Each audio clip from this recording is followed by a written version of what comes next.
Good morning everyone and welcome back to Craft Eccentricity and Tutorial Tuesday. Today we're doing mixed media. Mixed media, what is it?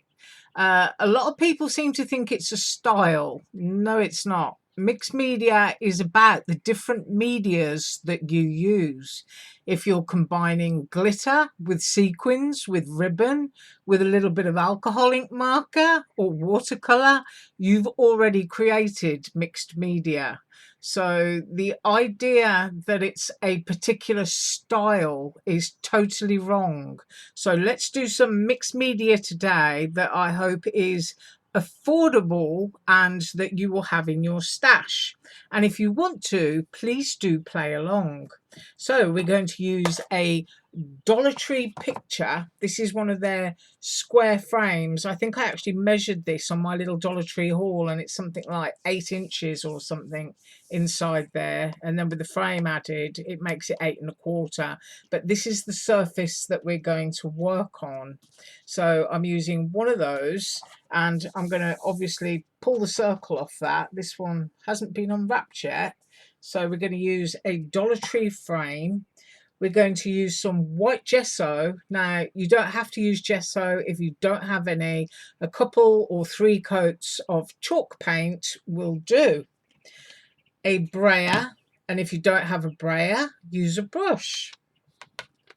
I'm going to be using some cheap 60 cents a bottle when on sale from Michael's, and I'm choosing lime green, and this is going to be the color of my frame, and it may even be the color of my background. And I'm going to use some complementing glamour dust paint called Limelight. So if I flip those over, you can see there's a kind of gold iridescent glitter to this one. So I'm going green and gold and maybe huge amounts of pink. I'm going to use some watercolor pencils if I want to, and I'll show you those if I use them. I'm going to use a spatula if I want to get some texture.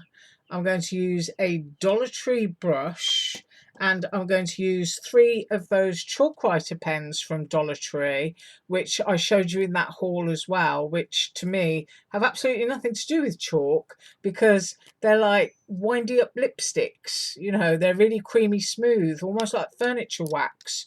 So these are the 3 colours I could find.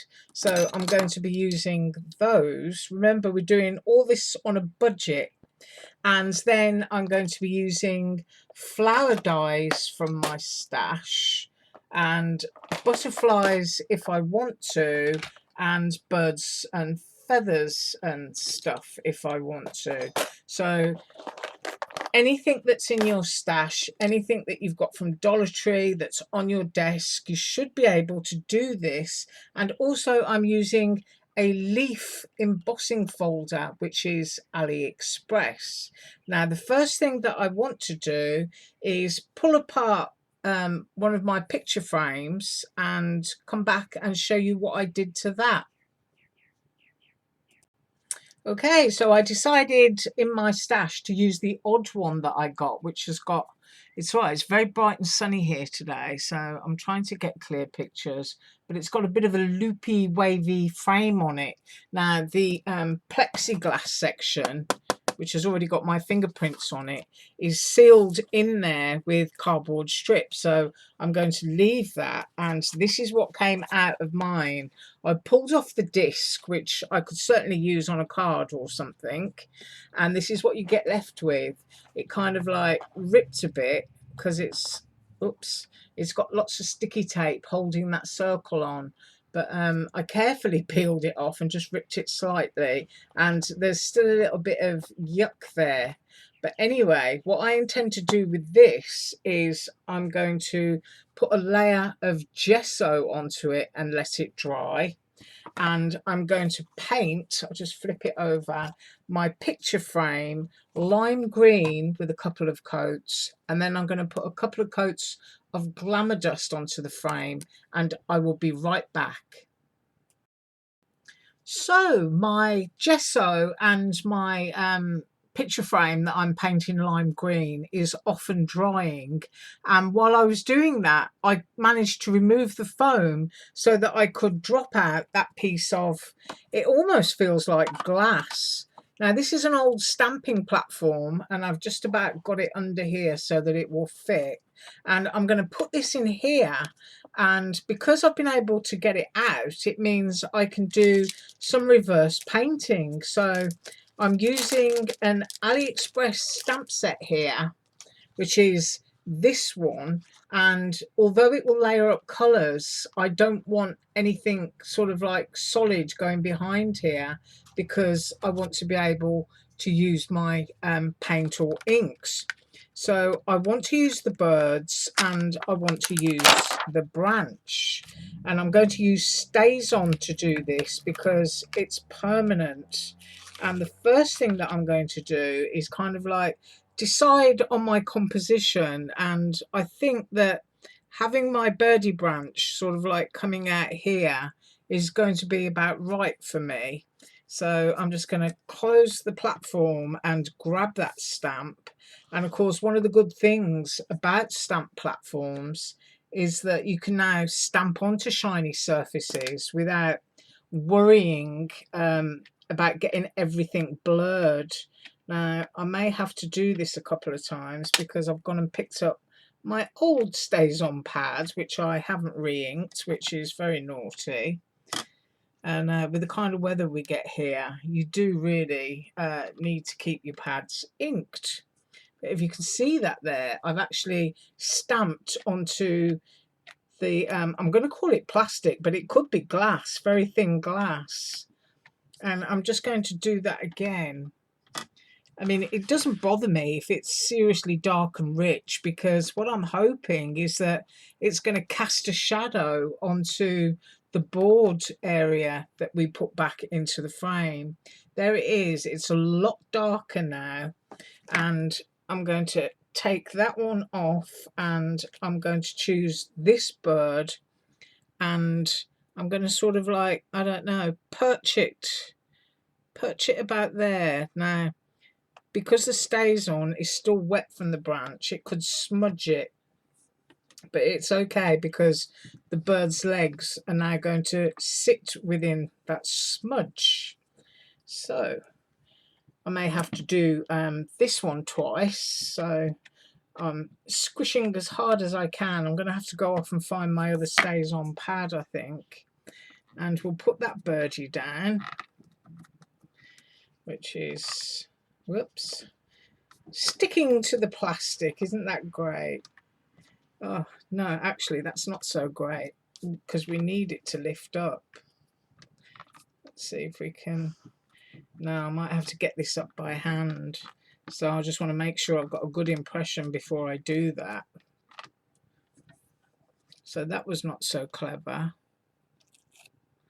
And now I've got a very faint outline, and I am, as soon as that is dry, I'm going to reposition that bird, and I'm hoping that the same thing is not going to happen to this one, which I kind of like, I'm going to want hopping around in the scene that I'm creating. So I wonder if I want to do that. No, I'm going to stick with one bird. See, this is what I'm like, decisions. So I'm going to let that one dry before I mount the stamp on top of that and do a second darker impression, and I'll be back. I was able to reposition the stamp and it's got a much darker image now. Now it's facing to the right, so I know that that's the ink side, but when that is dry I will flip that over and paint it from that side, so you're not going to see sort of like any of the brush strokes interfering with the black, because it's all going to be on the reverse. So everything is drying, and because I don't know how to speed up video yet, I wish somebody would give me a tutorial. I'll be back when everything's dry. So my stamping's now dry, and as you can see I've flipped it over, so I'm working on the reverse, and the first thing that I want to do is ensure that the area of the eye is white, which is what I want. And then the rest of it I'm just going to do in the Craft Smart paint from Michael's again, which I said before is like 60 cents. And I'm going to do my bird in yellow. So the eye has to be done first. This is that lovely marker from Dollar Tree, which is a paint marker. And so because I want to keep that area white, I'm hoping that the yellow doesn't shift it, but I won't need to go up to that anyway. You see, I've put my blob there. If I lower the camera and move that, I've got a blob of white right there. So that needs to dry and I'll be back. Okay, so you can see the blob of white now. I dropped the camera down and I've decided I'm actually going to do the top wing in blue. And you can see how old my paint is. You can look at the lid, you know, nothing perfect in my craft room. And I'm just trying to squeeze a little blob onto my brush without squeezing it all over me, because I know that I'm only going to need a small amount. Can you see that? Right, I'm standing up over my project, so I hope that I'm not shouting into the microphone. And I'm just gently going to put it along there. Now this, I think, is going to need 2 coats. So I'm going to let that one dry and I will be back. So I popped down my second coat of blue and that is now dry, and now I'm going to do the body and the head portion in yellow. That's going to need 2 coats, and I'm just going to dab this around here. Going to need quite a straight line there because that's the curve of the body. So I'm going to do 2 coats here and let them dry and I will come back. Okay, making progress, and I've just put my second coat of lime green Glamour Dust Sparkle paint, which is this one, and that one needs to dry. So these are the 2 that I used. Okay, just pop those out of the way. And the little bird that we did is now dry. I hope the camera's going to focus. As you can see from behind, it just looks an awful mess. But flip it over and you've got a pretty little bird there that's going to become part of your mixed media item. Now if I can very carefully drag this by the sides, I don't know if I can, there we go, get that up into the image so that when we put the glass back into the frame, it's going to be on the surface of everything that's going to go on underneath it. So I think that's going to be an interesting and pretty addition, and might even be able to add other stuff there. Don't really know yet. So I did find my newer StazOn pad. I've had them for about 15 years, and it stamped a much better second image of that little bird there. So this frame needs to dry, and I'm going to come back as soon as that is dry, because we're then going to go in on the frame with those Dollar Tree chalk marker pens, which I said have got nothing to do with chalk. I'll see you in a minute. Okay, so if you can hear any humming in the background, I do apologise. I've had to put my fan on because the humidity in my craft room is taking things forever to dry. So I've got something here. I've put the camera down as close as I can that is almost touch dry. And this is that, what do they call it? A chalk writer from Dollar Tree. And I'm just going to go along here and highlight that fancy design, if you can see that, and then I'm going to squish along with my finger. Now I am going to add other colours into that portion. I hope that you can see that and that I didn't send the camera too blurred, so let's try and get it back. There we go. So what you just saw me do there, I'm going to do around the whole frame, and I'm going to come back. Okay, so I went all around the whole frame with the white, and now I'm going to go around the whole frame with some silver, but this time there are just sort of like edge pieces that I want to pick up on, like just running it along the bottom of that white section there. Can you see that? I hope that you saw what I was doing. And then just take your finger down and smudge it very gently. And I'll do that all the way around and I'll come back. So now we have the silver and the white, and I want to go into this top inner edge here with the purple. So just run that along again, just gently back and forth. It doesn't matter if it doesn't go on perfect. And then once again, just rub your finger down there to smooth it out. Right, I will finish that and I will come back. Right, so I did that, but I've also decided I might want it to be just a little bit paler. So I'm going to streak it with some white around the edge of the frame. I'm not covering the whole thing. I'm just, sort of like breaking up that purple very slightly. And then I'm going to rub it down with my finger just to lighten it and make it more of a pinky purple than a dark gothicy purple, if you know what I mean. So I'm just moving it around where I've drawn and rubbing it with my finger. So let's have a close-up of that. That's what we've got so far. And then you've got all that. Let's get a close-up. Let me see if I can bring my camera down again. And we'll do it that way. And then you've got that glitter green paint that's underneath.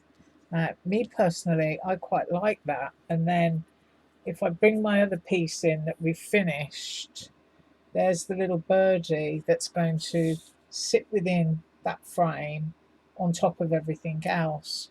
Right, so we've completed the frame, we've painted the glass, and now I need to go and see if my gesso is dry so that we can begin the bit that's going to go inside of the frame. So let me go and check that and I'll be back. So here's my gesso background, and as you can see, I like to put my gesso on really thick, and I do use the extra heavy gesso because of that. I kind of like it to look like rough stone, if you know what I mean. And it's still just a little bit tacky, so I'm not really happy to put anything down on this yet. So I'm going to give it another half an hour and I'll come straight back. So here I go digressing because this is still a little bit tacky, but I was going to do sort of like butterflies and flowers and stuff, and I've decided I'm not going to do that. I've decided I'm going to use this leaf dye that I've had for a very long time. This is ivy, and I've decided I'm going to frame it around my painted background. And I also found this one in my stash that I've had for a long time, which is going to tie in very nicely. If I can pick the frame up here, see the birdie is on the branch, and then I've got loads of branches that I can put behind him. So I'm going to use that one. So while this is just finishing off here, I'm just going to go and die cut loads of pieces and I'll be back. So the background is probably, as dry as I'm going to be able to get it in this humidity. And, I'm making sure that nothing is really going to get really yucky on me. I've fetched myself a glass of water. I'm going to be using the same colour blue of Craft Smart paint that I used on the bird. And I'm going to be using one of my Dollar Tree brushes. This is a really nice brush. It's soft and squishy, and you get a really fat one and a really fine one in a pack for $1. So I'm putting some paint down onto my craft mat and just put a blob down there. And I want to use a wet brush, and I'm also using a piece of kitchen towel just in case I need it. Now, as I say, because the gesso is still a little bit damp, I'm hoping that we're going to be okay. Now, what I'm going to try and do here is put down and lift off. So it's going to be a big blue sky here for my birdies, or shall I say my birdie, and get it all into those nooks and crannies. I mean, the thicker areas on here are still likely to not be completely set. So while this is a little bit damp, make it damper, I want to go in and lift it so that I've got a bit of an effect like peeled paint. So kind of putting it on and taking it off. I don't want my background to be too solid,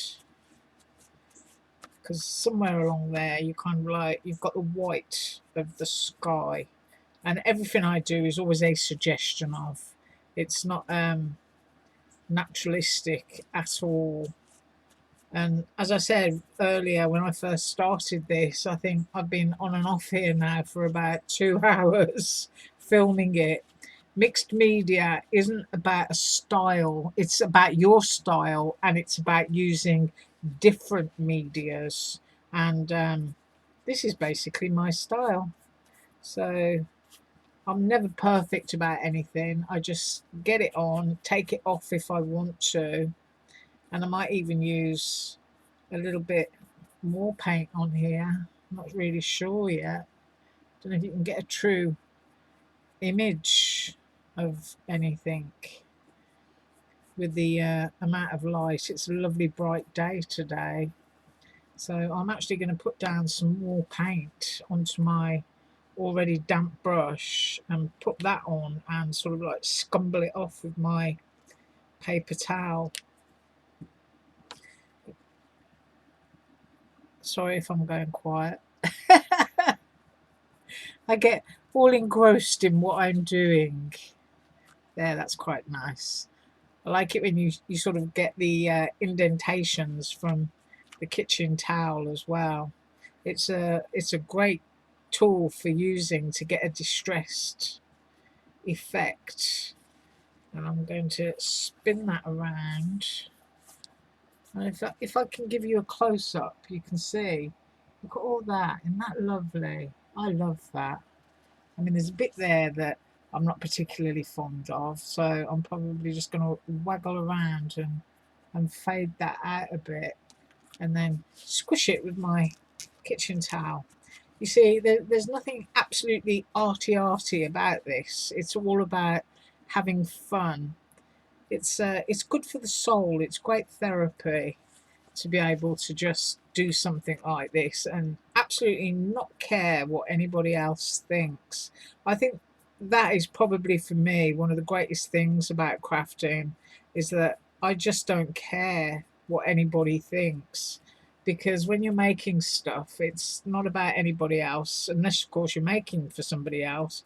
It's all about you. It's about what you like and what you enjoy, and I can just pass hours and hours away, and it's just utterly relaxing for me. I just absolutely love it. I always think that your worst friend is somebody that tells you that you should have stuck that sequin there or that bead there and it would look better if. That's not a very good crafty friend. A good crafty friend is somebody who's utterly supportive, unless of course you ask for the opinion. If somebody's always kind of like forthright and giving their opinion about your creativity, I probably wouldn't speak to them anymore. That's my opinion. That's my bit of controversy for the day. Right, I'm quite happy with that. I've got a little bit of plain gesso on this edge here that I might do that too. Yep. Now, I'm hoping that my camera can kind of like grab a true image of this, because it's just really nice. It's really textural.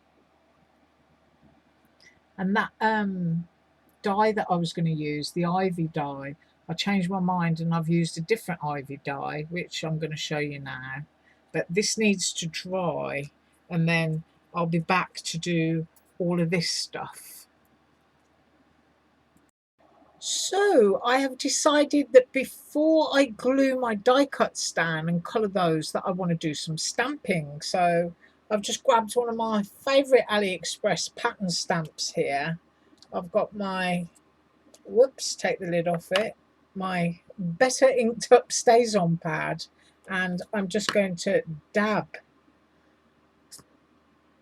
and it's just being held in my hand here, and I just want to do a little bit of stamping. That's what I've decided.